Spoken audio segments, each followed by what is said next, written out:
karena tokonya valid atau perusahaannya valid sehingga dihapuskan. Karena metode langsung berarti seperti ini penghapusannya.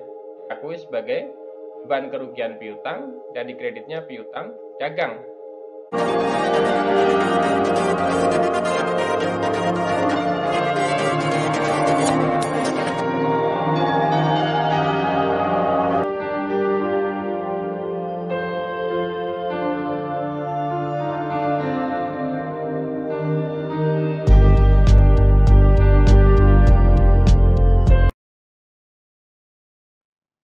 Sobat milenial, selamat berjumpa lagi di rumah milenial akuntansi, dan pada kesempatan ini kita akan membahas materi tentang penghapusan piutang dengan menggunakan metode langsung.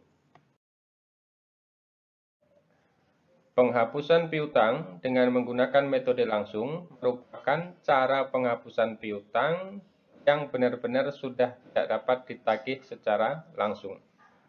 Penyebab dari piutang tidak dapat ditagih ini adalah seperti debitur meninggal dunia, debitur pilot, atau debitur tidak dapat diketahui lagi di mana keberadaan alamatnya. Sehingga piutang tersebut tidak memungkinkan lagi untuk ditagih dan dinyatakan untuk dihapuskan. Dalam penghapusan piutang dapat digunakan dua cara, yaitu metode penghapusan langsung dan tidak langsung atau cadangan atau penyisihan. Pada kesempatan ini, kita akan membahas tentang penghapusan piutang dengan menggunakan metode langsung.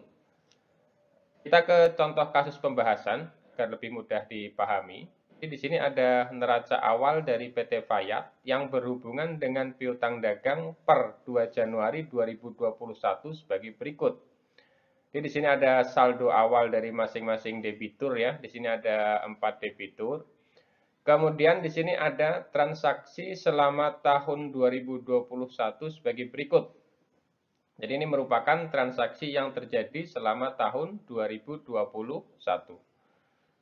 Dari data ini kita diminta untuk buatlah jurnal dengan metode langsung. Tentunya di sini jurnal yang berhubungan dengan piutang dan penghapusan piutang. Serta ada kemungkinan bahwa piutang yang sudah dihapus akan diterima kembali. Kita buat terlebih dahulu kertas kerja untuk jurnal umumnya ya, tahun 2021. Di kertas kerja jurnal umum ini seperti jurnal umum biasa, ada tanggal, nama akun, debit, dan kredit. Untuk yang saldo awal ini tidak perlu di jurnal karena ini hanya daftar saldo piutang. Tapi yang akan kita jurnal adalah transaksi yang ini, mulai tanggal 15 Januari, diterima dari Tokopedia, faktur tanggal 10 Desember 2020 sebesar 15 juta. Jadi jika kita lihat di sini Tokopedia ada saldo piutang 21.900.000. Tanggal 15 ini diterima 15 juta. Dan jurnal penerimaan piutang tentu di debitnya adalah kas dan di kreditnya piutang dagang sebesar 15 juta. Ini ya, yang diterima 15 juta. Kemudian kita ke transaksi berikutnya, tanggal 25 Januari, pengadilan menyatakan toko Faris pilot sehingga saldo piutangnya dihapuskan. Kan toko Faris ini pilot itu bangkrut. Jadi piutangnya tidak mungkin lagi untuk ditagih sehingga dihapuskan. Karena di sini yang digunakan adalah metode langsung, berarti di debitnya ketika kita akan menghapus piutang akan dibebankan ke beban kerugian piutang. Kemudian di kreditnya piutang dagang. Sebesar berapa saldonya? Ya toko Faris di sini 2.500.000 ya. Berarti inilah yang dihapuskan. Di sini debitnya 2.500.000 dan di kreditnya 2.500.000.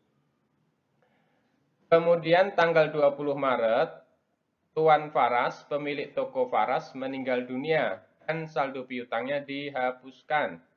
Jadi di sini ada toko Faras ini, saldonya 15 juta.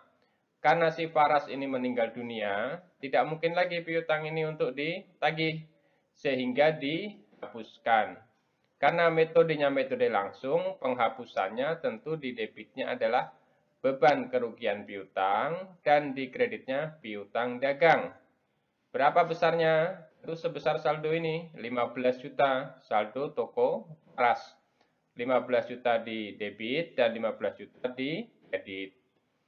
Kemudian tanggal 20 Mei diterima dari toko Fathia 6.900.000 sebagai pelunasan utangnya. Jadi toko Fathia melunasi utangnya. Bagi si PT Fayat tentu penerimaan piutang. Jadi awalnya toko Fathia ini 21.900.000 saldonya. Sini sudah diterima 15 juta sehingga masih ada sisa 6.900.000. Inilah yang diterima 6.900.000 tanggal 20 Mei 2021. Jurnal penerimaannya di sini adalah kas pada piutang dagang sebesar 6.900.000 sesuai dengan jumlah yang diterima ini. Kemudian berikutnya tanggal 12 Juli dihapuskan piutang kepada toko Faiza karena perusahaan pailit atau bangkrut ya. Di toko Faiza di sini ada 7.500.000 saldo piutangnya. Karena tokonya pailit atau perusahaannya pailit sehingga dihapuskan. Karena metode langsung berarti seperti ini penghapusannya. Diakui sebagai beban kerugian piutang dan di kreditnya piutang dagang. Berapa duitnya? 7.500.000 sesuai dengan saldo ini, 7.500.000. Kemudian tanggal 10 Agustus, ahli waris toko Faras datang ke perusahaan dan membayar utang almarhum sebesar 15 juta. Ternyata si Faras yang sudah meninggal ini, ahli warisnya masih bisa membayar. Ini membayar 15 juta. Sehingga di sini jurnal penerimaannya adalah di debitnya kas dan di kreditnya beban kerugian piutang. Karena piutang ini sebelumnya sudah dihapus di sini 15 juta ini. Berarti yang diterima sekarang beban kerugian piutang menjadi di sebelah kredit ya, bukan piutang dagang. Sebesar 15 juta rupiah.